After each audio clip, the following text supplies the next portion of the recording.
hora do nosso quadro de Olho na Política e hoje recebendo mais uma vez o analista político Bruno Marques para a gente falar sobre as eleições que vão acontecer no final de semana. Não acabou tudo ainda não. Muitas capitais e outras grandes cidades do interior do Brasil estão na disputa do segundo turno. Neste domingo será a vez então desse segundo turno acontecer. Aqui no estado nós temos a capital, Goiânia, Aparecida de Goiânia e também a cidade de Anápolis na disputa de segundo turno. E com divisões importantes, pensando até mesmo nas eleições estaduais de 2026. Parece estar longe, mas é logo ali. Já começa a partir de agora todo o remendo entre a classe política para já organizar para as eleições de 26. E a partir de agora será o nosso assunto.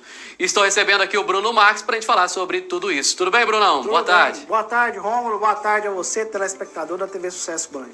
Ô Bruno, muita gente não consegue entender, né? Mas as eleições dessas cidades, indireta ou diretamente, acabam tendo a ver com todo o estado, né? E especificamente falando, então, quando se leva ao assunto as eleições de 2026, as eleições estaduais. E o que chama muita atenção é que a gente vê nessas eleições, talvez com exceção apenas de Anápolis, uma questão envolvendo o atual governo estadual, de Ronaldo Caiado, com o ex-presidente Jair Bolsonaro. O lado Bolsonaro e o lado Ronaldo Caiado, que pode ser um lado também nas eleições estaduais e também a nível nacional em 2026, né, Bruno? Anápolis, a gente vê a figura não de um bolsonarista, mas também de um vilelista na figura de Márcio Correia, disputando contra um petista, contra o candidato do Lula lá, que é o Antônio Gomide, lá na cidade de Anápolis. Agora, em Anápolis e na cidade de Aparecida e de Goiânia, a gente vê o confronto direto entre Jair Messias Bolsonaro e realmente Ronaldo Caiado, visando 2016. Realmente, Bolsonaro já declarou aí em alto bom som aí, em peito aberto, que não apoia Ronaldo Caiado, que é candidato a presidente de 2026, apesar do seu processo dele estar inelegível nesse momento, mas Bolsonaro está confiante que estará disputando as eleições aí presidenciais próximas. Caiado já anunciou que é pré-candidato a presidente, então Caiado já deu essa distanciada do bolsonarismo e os dois praticamente ali declarado guerra, né, principalmente em Aparecida e Goiânia, entre os seus candidatos, e parece, até então, que indica as pesquisas, que o grupo de Ronaldo Caiado tende a levar melhor. A gente até, vamos analisar uma questão, né? Essa semana o Valdemar Costa Neto, presidente do partido, né, do PL, né? PL, Partido Liberal. Ele deu uma entrevista para a Band News TV, e nessa entrevista ele falou que o candidato é Jair Messias Bolsonaro em 2026. Foi até questionado pelo âncora, pelo jornalista, que ele hoje está inelegível. E aí depois ele fez uma outra colocação que Jair Bolsonaro elege até mesmo um poste facilmente, dando a entender que se não for Jair Bolsonaro, qualquer pessoa que ele colocar vai ser eleito. Essas eleições municipais dão a entender que isso possa acontecer se não for Jair Bolsonaro. Da mesma forma que algumas pessoas conseguiram, nas eleições de 2022, serem eleitas pela ligação com o ex-presidente, vão conseguir eleger uma outra pessoa só pelo fato de Jair Bolsonaro estar indicando? Rômulo, eu estou observando muitas eleições, principalmente nas grandes cidades do Brasil, e aí eu acompanho a eleição principalmente em Fortaleza.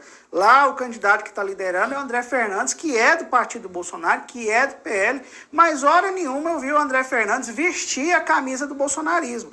Inclusive o André Fernandes até recebeu o seu palanque, o terceiro colocado, derrotado, o prefeito Sarto, que é do PDT, que é ligado ali ao grupo político de Ciro Gomes, que ficou neutro na disputa da capital cearense. Mas eu acredito que as candidaturas que tentam nacionalizar o debate e esquecendo de falar das cidades, esquecendo de falar com o eleitor, esquecendo de pedir o voto para o eleitor, falar dos problemas da cidade, olhando o olho no olho do eleitor, pedir o voto para essa pessoa, pensando só em Bolsonaro ou só em Lula, praticamente essas pessoas que optaram por essa opção aí, elas não estão logrando êxito. Então, eu vejo que, por exemplo, o André Fernandes está colhendo frutos positivos por não querer nacionalizar o debate, enquanto o seu adversário, Evandro Leitão, que é do PT, ele tenta se agarrar a todo custo no ministro da Educação, Camilo Santana, e também no presidente da República, Luiz Inácio Lula da Silva. Mostra isso, que a população quer que se discuta a cidade. O país fica para o próximo pleito. A disputa em Goiânia, por exemplo, Bruno, chama atenção, né? Porque as pesquisas mostravam ali o Fred Rodrigues sempre bem atrás, né? De repente, teve uma presença maior por parte de Jair Bolsonaro e o Fred começou a arrancar, a aparecer ali nas pesquisas em terceiro, algumas até em segundo e outras até liderando. Acabou acontecendo isso na reta final, ele terminou o primeiro turno na liderança. Mas agora a gente começa a ver uma outra situação, algumas polêmicas, né, envolvendo ele e as pessoas ligadas. Por exemplo, agora em relação à questão dele ter declarado lá que era formado em Direito, a PUC Goiás emitiu uma nota afirmando que ele não é formado pela Pontifícia Universidade Católica de Goiás. Então, já tirando ali essa história, acabou ele ficando em maus lençóis, né, por conta disso. E agora a outra questão que está acontecendo hoje, uma investigação da Polícia Federal sobre o deputado Gustavo Gaia, que é um dos seus principais apoiadores também na campanha. De que forma que essas duas situações podem gerar ali um desgaste e que ponto que isso aí pode ser prejudicial para Jair Bolsonaro, caso ele esteja muito próximo de Fred Rodrigues e Gustavo Gaia neste momento? Apesar de que alguns analistas afirmam que pesquisa eleitoral não influencia em resultado, eu acredito que em Goiânia influenciou pelo fato da petista Adriana Costa estava liderando ali as pesquisas de primeiro turno. Eu acho que o movimento antipetista encontrou no Fred essa válvula de escape e o levou ao segundo turno, junto também a Sandro Mabel, que também nem figurava ali no segundo lugar das pesquisas, né? Relacionamento, eu fico questionando, Rômulo, é o seguinte, os marqueteiros que não se preparam antes de começar o período eleitoral para avaliar a vida do próprio candidato, para ver se tem algum ponto solto, algum fio solto, alguma situação que pode ser evitada na campanha. Alguma aresta, né? Alguma aresta, porque o que adianta o cara chegar e mentir que tem um curso superior? Isso vai ser exposto na pesquisa, os adversários vão puxar a vida desse cidadão, vão acompanhar ele, vão atrás de se ele ocupou cargo público, quanto tempo que ele ficou nesse cargo público, o que ele exerceu nesse cargo público, aonde ele foi formado, o que ele fez. Não adianta a pessoa que vender um produto que ela não tem, porque marqueteiro nenhum vai resolver isso. Então, foi realmente ali uma bola fora da própria campanha do Fred Rodrigues, que agora eles vão ter que tentar consertar. E lógico que Sandro Mabel e sua equipe não vão perdoar e vão estar em cima desse erro, e isso está fazendo com que Sandro Mabel tem ali um desempenho melhor nas pesquisas. E em relação a Gaia, realmente essa bomba estourou hoje de manhã e a gente vai avaliar como é que vai se comportar a campanha de Fred Rodrigues para tentar blindar o candidato desse problema aí do seu aliado direto, visto que quem era para ser o candidato a prefeito de Goiânia era Gustavo Gaia, mas a pedido do presidente Bolsonaro houve essa troca e Gaia hoje ele é um virtual pré-candidato a Senado Federal nas próximas eleições gerais do Brasil. Agora a gente vai acompanhar como é que vai ser esse desgaste na campanha do Fred, que vai ter um tipo de desgaste, com certeza irá sim, e lógico que Sandro Mabel não vai perder a oportunidade de partir para cima aí do seu adversário político nesse pleito. Só uma introduçãozinha do que é essa situação envolvendo Gustavo Gaia. A Polícia Federal apontou que Gustavo Gaia utilizou recursos da Câmara dos Deputados para manter a atividade de uma escola de inglês e de uma loja de venda de roupas que estava em nome do filho dele em Goiânia. E o deputado federal foi alvo de mandado de busca e apreensão hoje. A autoridade policial também aponta que o espaço locado para o gabinete parlamentar do deputado supostamente é custeado em cota parlamentar e seria utilizado simultaneamente para operações da Escola de Idiomas. Nas redes sociais, Gustavo Gaia afirmou ter sido acordado às 6 da manhã na porta da sua casa, sendo esmurrada por agentes da Polícia Federal. A operação da PF nessa sexta-feira, há 2 dias aí das eleições, traz também uma outra situação. O parlamentar também é alvo de uma operação da Polícia Federal por supostamente liderar um grupo suspeito de desviar recursos públicos oriundos de cota parlamentar. e de falsificar documentos para a criação de uma organização de sociedade civil de interesse público. A ação foi autorizada aí pelo Supremo Tribunal Federal. Está sendo investigado, vamos ver aí os desdobramentos dessa situação. Aparecida de Goiânia é uma cidade que envolve aí uma questão até que tem um pouco de sudoeste nela, porque a disputa lá é de professor Alcides, que está disputando hoje com Leandro Vilela. Leandro Vilela é natural de Jataí, é sobrinho, né, de Maguito Vilela, que nos deixou aí por conta de uma Covid-19, e é primo de Daniel Vilela, hoje vice-governador. Só que uma situação que chama a atenção é que agora, nesse segundo turno, o prefeito eleito em Jataí entrou na campanha do professor Alcides lá na cidade, até nessa questão de origem, de localização, de estar disputando lá em Aparecida.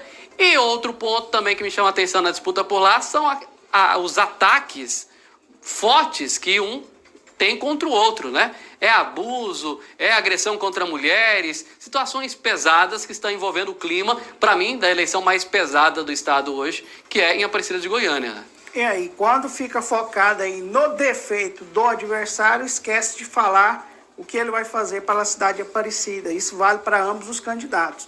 Então, aí é a hora de você chegar na urna, a população de Aparecida se benza, peça a bênção de Deus e vote naquele ali que realmente você simpatizar. Porque enquanto os candidatos gastam tempo e gastam energia para achar o defeito no adversário, eles esquecem de falar daquilo que ele pode fazer por você na administração municipal. É triste esse cenário, logicamente que nenhum dos dois é flor que se cheire, mas realmente a população de Aparecida ela tem que ter um cuidado na hora de escolher ali o menos pior, infelizmente. Ô Bruno, de que forma que você vê a participação de candidatos, né, que foram candidatos aqui em Rio Verde, hoje lá do outro lado, em Goiânia, tentando influenciar para a vitória de um ou de outro?